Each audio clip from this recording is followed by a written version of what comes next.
Welcome to another episode of the Taiwanology podcast. This is your host, Kwangyin Liu from CommonWealth magazine in Taiwan. Hong Kong was once known as a bustling free city and China's gateway to the world. It was geologically so close, but felt worlds apart from China. Exactly 27 years ago, on July 1st, 1997, the world witnessed Hong Kong's handover from the UK to China. And the city is now under a different kind of spotlight. The introduction of the national security law in 2020 and the passing of Article 23 earlier this year, which covers treason, sedition, and state secrets, have sparked a lot of controversies. These laws, allowing for closed-door trials, have many people fearing that they will stifle dissent and civil liberties even further. To get a first-hand look of Hong Kong, my colleague Silva traveled to Hong Kong a few weeks ago to bring us accounts from the ground. Despite the dramatic exodus of expats and money, she discovered something unexpected. Some expatriates have started to return, and there are still many Hong Kongers who refuse to be silenced. Who are the people determined to keep Hong Kong's spirits alive? Where is the money coming from nowadays? And most importantly, what does this all mean for Taiwan? Joining us today in the studio is Silva Shih, our China editor at CommonWealth magazine. Hi, Silva. Nice to see you again. Yes, good to be back again. So you had quite a trip this time. So I remember last time I visited Hong Kong is almost 5 years ago, before the protests in 2019. So it's quite surprising for me to revisit Hong Kong because for me, I usually will go to Hong Kong at least 1 or twice or even 3 times per year before I join the CommonWealth magazine. So Hong Kong feels like a second home for me. Right. But this time I feel like a lot of change. The first change will be in the center of the city. The central becomes so quiet. Okay, central. Is the bustling area, it is Zhonghuan, right? It's like the Shih area in Taipei City where there's shopping malls and there are always people moving about. So what's it like this time? Usually should be crowded and noisy, but right now it's so quiet. No one's walking on the street during the working time, so I'm so surprising.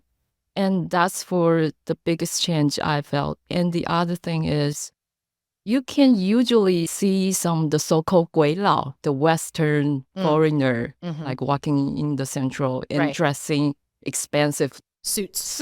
Yes, like the typical banker dressing. So these are the expats who work in Hong Kong's financial industry and just big companies, multinationals. Right, and they are disappearing as well. So most of the people who are still walking on the street are just look like normal Asians. So local people. It's hard to tell if they are from local or from mainland or from Taiwan. So that's the second change I feel like is so different from the 5 years ago. And the other surprising thing is before I landed in Hong Kong, I kind of scared because of, a lot of especially from Taiwan. Detained or questioned for hours. Yes. So as a reporter from Taiwan, we are very carefully and cautious about whether we can enter the border safely. What was it like for you at the airport? Just like normal. Okay. No questions asked. No question asked. My colleague just passed through the border safely. So we kind of oh, what a relief. So we immediately send the message to our editor-in-chief and saying we arrived. What was it like at the airport before going through immigration? There are scenarios playing out in your head. What was the worst case scenario? What were you thinking? I actually bring another laptop that is not my common laptop I used. I borrowed from my colleague. It's a fake laptop. Yeah, it's totally fake, an empty one. And my colleague also bring a fake phone as well because we imagine that what if we got bring to a small room to get some investigation. So we planned the worst scenario before we landed in Hong Kong. Yeah. So that's what we have prepared. I guess one can never be too careful. Yeah, so that's the scenario that we prepare to land in Hong Kong. But so, I imagine Hong Kong should be similar to the like inner city in mainland, because I used to live in Beijing for a couple of years. So I thought that there should be no independent voice, no discussion about like freedom or one country, two system in public space. But I attend public events. They are openly discuss the future of Hong Kong, openly discuss one country, two system will lead Hong Kong to which ways. I'm so surprised. I can't imagine that even this kind of like liberal or political discourse can still happening in Hong Kong. That's my third impression on Hong Kong this time. Yeah. And it's something that we will go back to in our conversation later today. So there's one observation you made. You said that in the central area of Hong Kong, where there used to be so many suited expats, but I think many of them have left. And I remember about 3 to 4 years ago, around the time of the anti-extradition law protests, there seemed to be an exodus of expats and as well as Hong Kongers who have left. And, many of them have been moving to the US, the UK, or even Taiwan. What is it like now? Where are the expats? Have they returned at all?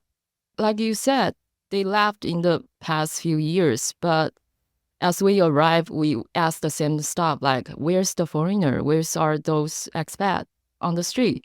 So the answer we got is because of the COVID, so some people are working remotely, so they don't have to necessarily back to Hong Kong. That's for one answer.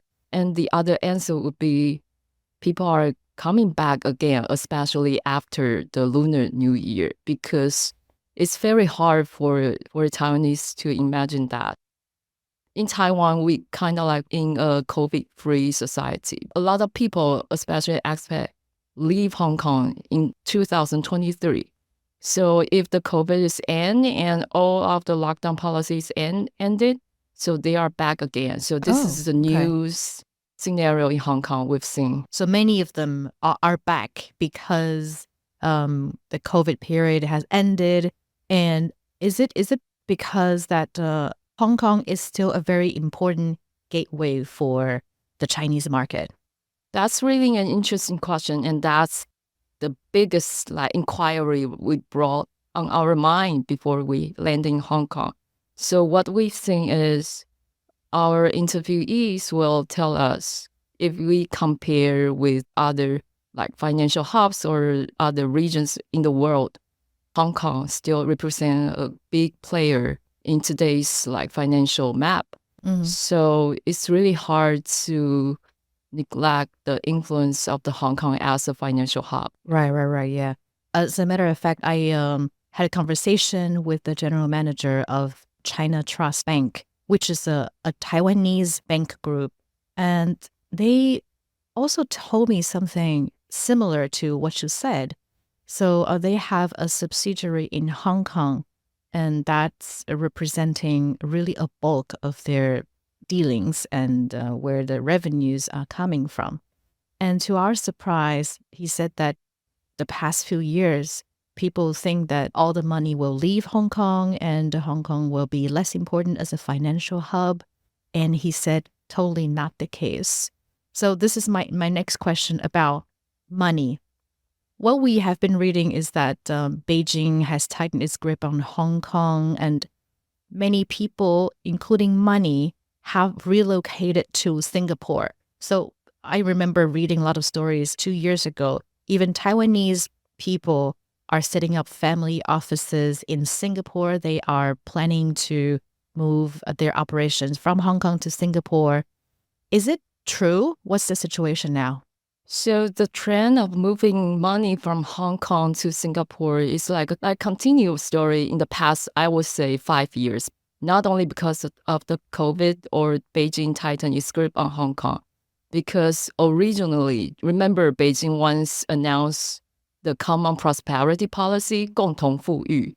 It scares a lot of people. And then Beijing started to crack down on cryptocurrency. So a lot of young billionaire running out of China with their money to Singapore. So a lot of events like add up the speed to move the money and also the talent from mainland and Hong Kong to Singapore. But right now we've seen that Singapore has different attitude toward this so-called hot money. Oh, 热钱. why? Why because is that? they found that it's become a hub for money laundering. Oh, okay. So they kind of like scrutiny the rules of like setting up the family office and hedge funds. So they raise the bar. So that means if the rules in Singapore is getting stricter, that means the money will have to flow out of Singapore again. So where the money can go?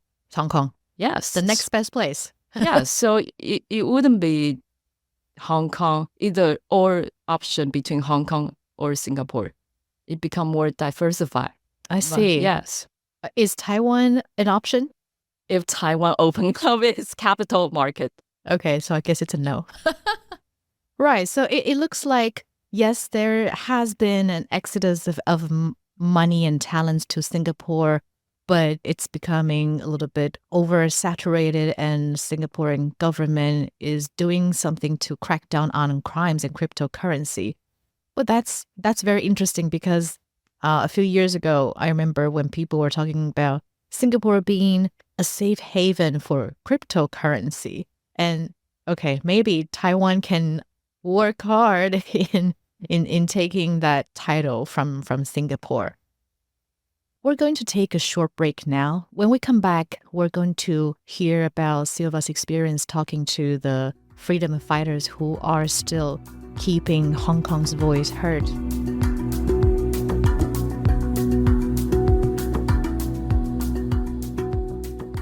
Welcome back to the Taiwanology podcast. Today we're talking about why Hong Kong is still bustling. Our guest today is Silva Shih, our China editor at CommonWealth magazine.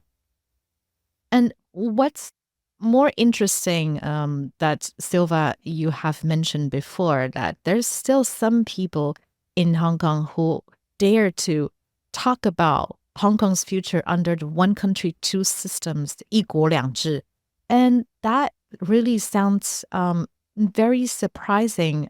What were the people who are still openly discussing about this?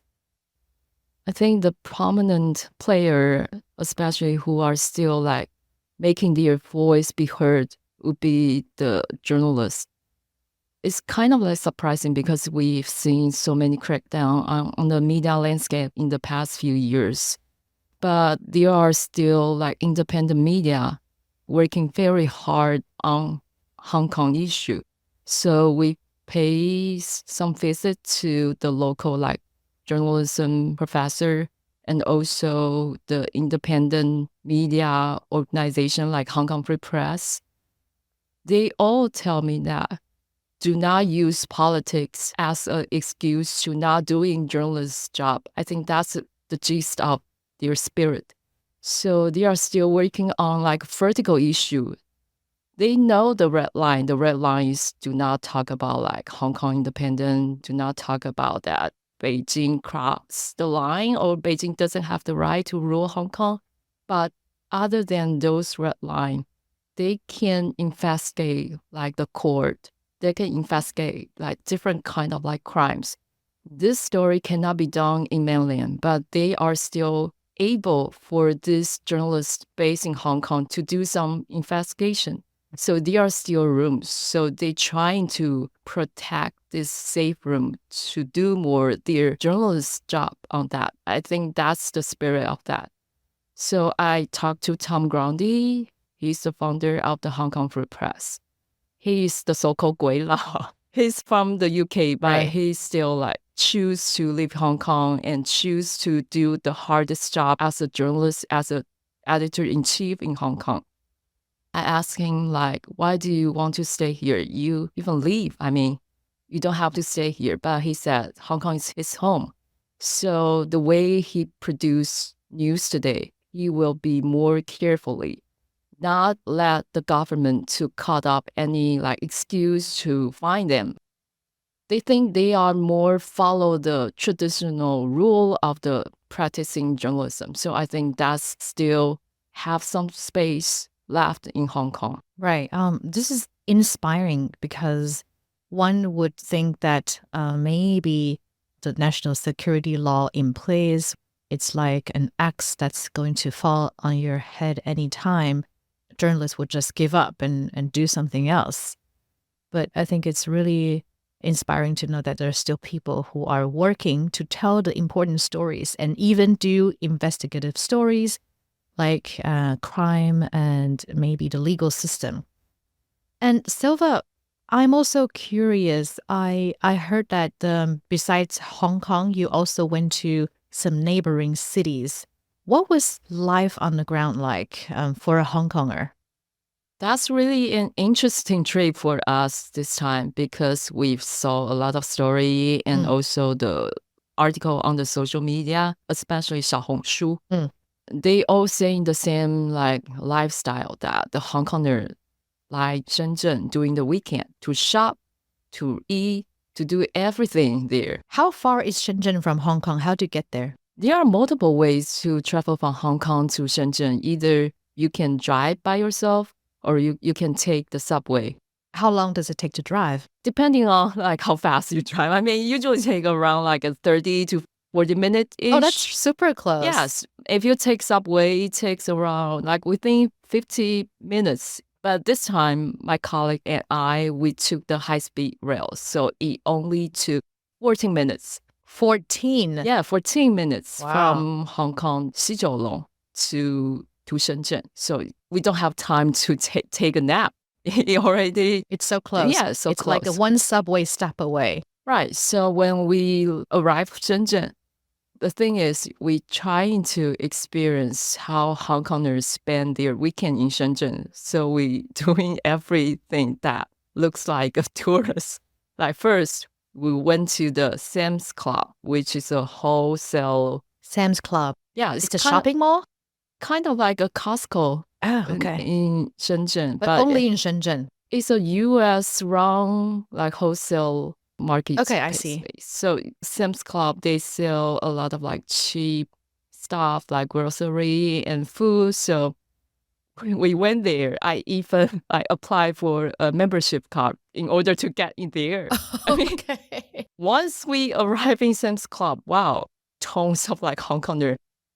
The way we tell if they are Hong Konger is by their pronunciation of the Hong Kongers. I mean, their language. Yeah, their language have a different accent when they speak in like Cantonese. So, but it's still hard to like tell if they are from Hong Kong or they are living Shenzhen as an original like native. But tons of like people speaking Cantonese, kind of like Hong Kongers are there, and most of them are family. So like parents bring their children. It's a weekend shopping trip. Yeah, like weekend shopping trip and buying the whole week's like grocery. And that's our first stop. And then we went to the shopping mall, which is also the highest rate on 小红书. Because why people like to go to the shopping mall as a Hong Konger? They like to go to eat food like hot spa, doing massage or doing their hair in shopping mall because they are so cheap. Okay, I see. The price only just, I think, less than 1/3 of the price compared with Hong Kong. Okay, so Hong Kongers love to go to the shopping malls in Shenzhen because things are much cheaper there. They just be there eating, shopping, and doing whatever they like to make themselves feel like I'm a billionaire. I'm spending my money in Shenzhen. Right. So that's why you can tell how come if you look into the like statistic, the figure showing that the number of the population between Shenzhen and Shanghai has so much increasing. I mean, the trend of the Hong Konger travel to Hong Kong are increasing so much in the past year. You mean Hong Kongers traveling to Shenzhen? Yes, the number are increasing, especially in the past year, and reaching especially to peak, I think, in this year. So because comparing the price and comparing the service quality they can get in Shenzhen, they are all better than Hong Kong. So you talked about taking the high-speed rail from Hong Kong to Shenzhen.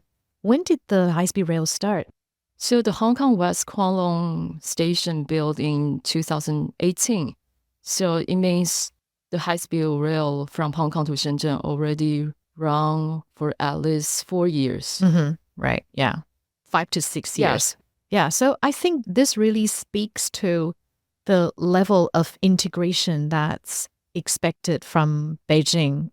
I can't imagine 10 years ago that there was kind of high-speed rail service, but now if it only takes 14 minutes for Hong Kongers to travel to Shenzhen and vice versa, there's really going to be much, much more integration of the Hong Kong-Shenzhen area. I think that's intended of the Beijing's government.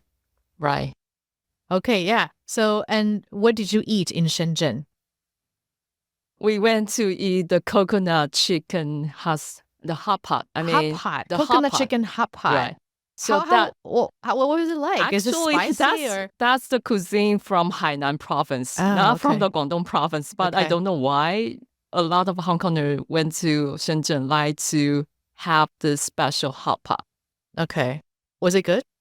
Definitely good. The soup is pure like coconut juice. Oh, it's very coconut water and chicken. That's it. And it's very hard to have this kind of cuisine in Taiwan. So we like to have that special cuisine over there. I've never heard of it, but you can try it at your home. Actually, we can buy the coconut water and chicken. Yes. Okay, that sounds very delicious. I think I'll try this weekend.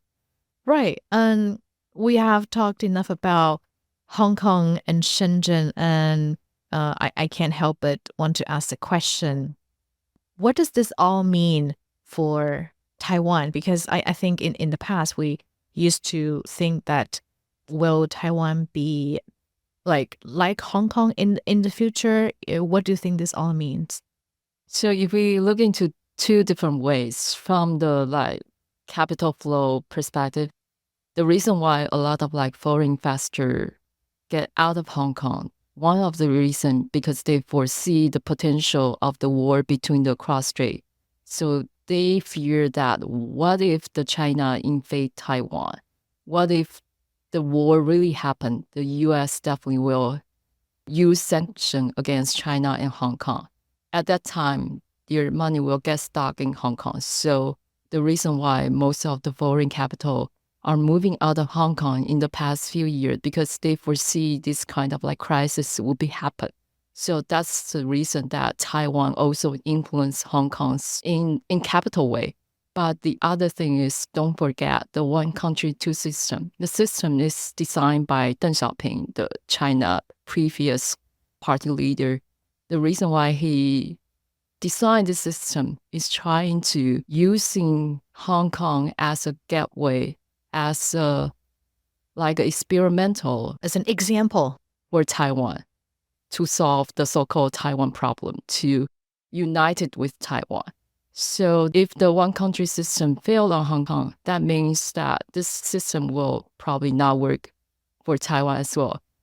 That's the case. Yeah, that's the case. So it's so important for a Taiwanese to pay close look at Hong Kong. What kind of fate, what kind of pathway they've encountered when they have the so-called one country, two system. Is this the right way we want to pursue, or is there other system or other negotiation or dialogue we should have with Beijing? No. And I think on the other hand, how does Beijing think about this failure of one country system in Hong Kong? What's going on in their mind? Are they trying to design a new system that they think would work for Taiwan? Frankly speaking, nobody knows what Xi Jinping or Beijing's mind on Hong Kong or on everything actually right now. But I've talked to a professor called Ding Xueliang. Ding Xueliang is a famous sociology and focus on not only the history of the party, the Communist Party, and also the history of Hong Kong.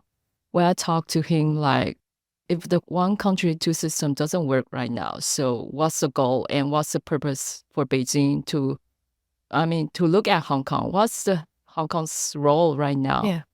I remember he gave me an example of looking back to the history of Shanghai.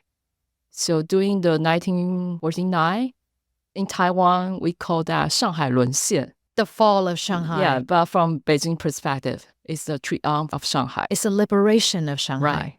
So at that time, the PLA and the so-called the CCP think that Shanghai, if they can rule Shanghai, they can rule the world, the 天下.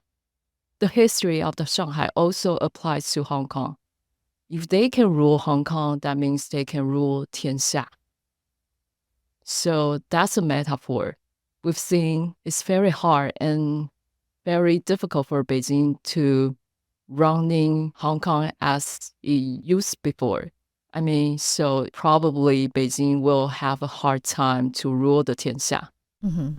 And 天下means entire China or world. What does it refer to? Rejuvenate the destiny. The destiny.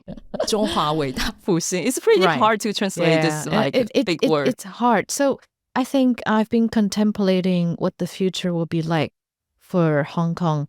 I think a lot of people have said that Hong Kong cannot go back to what it once was before, but will it become just another Chinese city or be something in between? If you talk to a Hong Konger that they will be China city, they will feel very desperate. They will feel very get harmed by this kind of like description.